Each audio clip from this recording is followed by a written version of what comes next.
എഫേസോസ് അധ്യായം 6. മക്കളും മാതാപിതാക്കന്മാരും. കുട്ടികളെ, കർത്താവിൽ നിങ്ങൾ മാതാപിതാക്കന്മാരെ അനുസരിക്കുവിൻ, അത് ന്യായയുക്തമാണ്.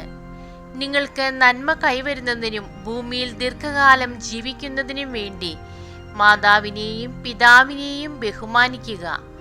വാഗ്ദാനത്തോടു കൂടിയ ആദ്യത്തെ കൽപ്പന ഇതത്രേ: പിതാക്കന്മാരെ, നിങ്ങൾ കുട്ടികളിൽ കോപം ഉളവാക്കരുത്, അവരെ കർത്താവിന്റെ ശിക്ഷണത്തിലും ഉപദേശത്തിലും വളർത്തുവിൻ. ഭൃത്യന്മാരും യജമാനന്മാരും. ദാസന്മാരെ, നിങ്ങളുടെ ലൗകിക യജമാനന്മാരെ ക്രിസ്തുവിനെ എന്ന പോലെ ഭയത്തോടും ബഹുമാനത്തോടും ആത്മാർത്ഥതയോടും കൂടെ അനുസരിക്കണം. മനുഷ്യരെ പ്രീണിപ്പിക്കുന്നവരെ പോലെ അവരുടെ കൺമുമ്പിൽ മാത്രം ഇങ്ങനെ പ്രവർത്തിക്കാതെ പൂർണ്ണ ഹൃദയത്തോടെ ദൈവഹിതം അനുവർത്തിച്ചുകൊണ്ട് ക്രിസ്തുവിന്റെ ദാസന്മാരായിരിക്കുവിൻ. മനുഷ്യനു വേണ്ടിയല്ല, കർത്താവിന് വേണ്ടി എന്ന പോലെ സന്മനസ്സോടെ ശുശ്രൂഷ ചെയ്യണം. ഓരോരുത്തർക്കും സ്വതന്ത്രനോ അടിമയോ ആയിക്കൊള്ളട്ടെ, നല്ല പ്രവർത്തികൾക്ക് തക്ക പ്രതിഫലം കർത്താവിൽ നിന്ന് ലഭിക്കുമെന്ന് അറിഞ്ഞുകൊള്ളുവിൻ. യജമാനന്മാരെ, നിങ്ങളും ഇതേ രീതിയിൽ തന്നെ ദാസന്മാരോട് പെരുമാറുവിൻ. അവരെ ഭീഷണിപ്പെടുത്തരുത്. നിങ്ങളുടെയും അവരുടെയും യജമാനൻ സ്വർഗത്തിൽ ഉണ്ടെന്നും അവിടത്തേക്ക് മുഖം നോട്ടമില്ലെന്നും അറിയുവിൻ. ആത്മീയ സമരം. അവസാനമായി കർത്താവിലും അവിടുത്തെ ശക്തിയുടെ പ്രഭാവത്തിലും കരുത്തുള്ളവരാകുവിൻ. സാത്താന്റെ കുടില തന്ത്രങ്ങളെ എതിർത്തു നിൽക്കാൻ ദൈവത്തിന്റെ എല്ലാ ആയുധങ്ങളും ധരിക്കുവിൻ. എന്തെന്നാൽ നമ്മൾ മാംസത്തിനും രക്തത്തിനും എതിരായിട്ടല്ല, പ്രഭുത്വങ്ങൾക്കും ആധിപത്യങ്ങൾക്കും ഈ അന്ധകാര ലോകത്തിന്റെ അധിപന്മാർക്കും സ്വർഗീയ ഇടങ്ങളിൽ വർത്തിക്കുന്ന തിന്മയുടെ ദുരാത്മാക്കൾക്കുമെതിരായിട്ടാണ് പടവെട്ടുന്നത്. അതിനാൽ ദൈവത്തിന്റെ എല്ലാ ആയുധങ്ങളും ധരിക്കുവിൻ.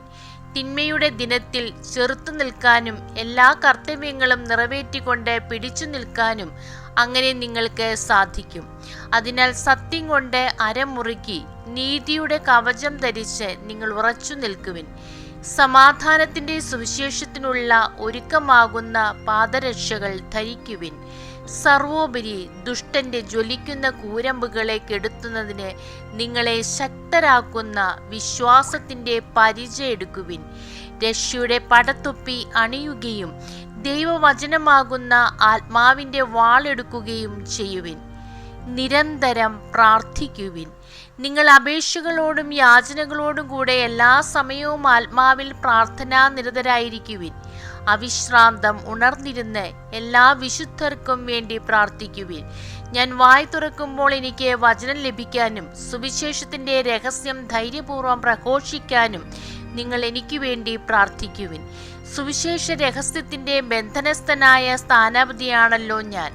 എൻ്റെ കടമയ്ക്കൊത്ത വിധം ധീരതയോടെ പ്രസംഗിക്കാൻ വേണ്ടി നിങ്ങൾ പ്രാർത്ഥിക്കണം. ഉപസംഹാരം. ആശംസ. ഞാൻ എങ്ങനെയായിരിക്കുന്നെന്നും എന്ത് ചെയ്യുന്നെന്നും അറിയാൻ നിങ്ങൾക്ക് ആഗ്രഹമുണ്ടായിരിക്കുമല്ലോ.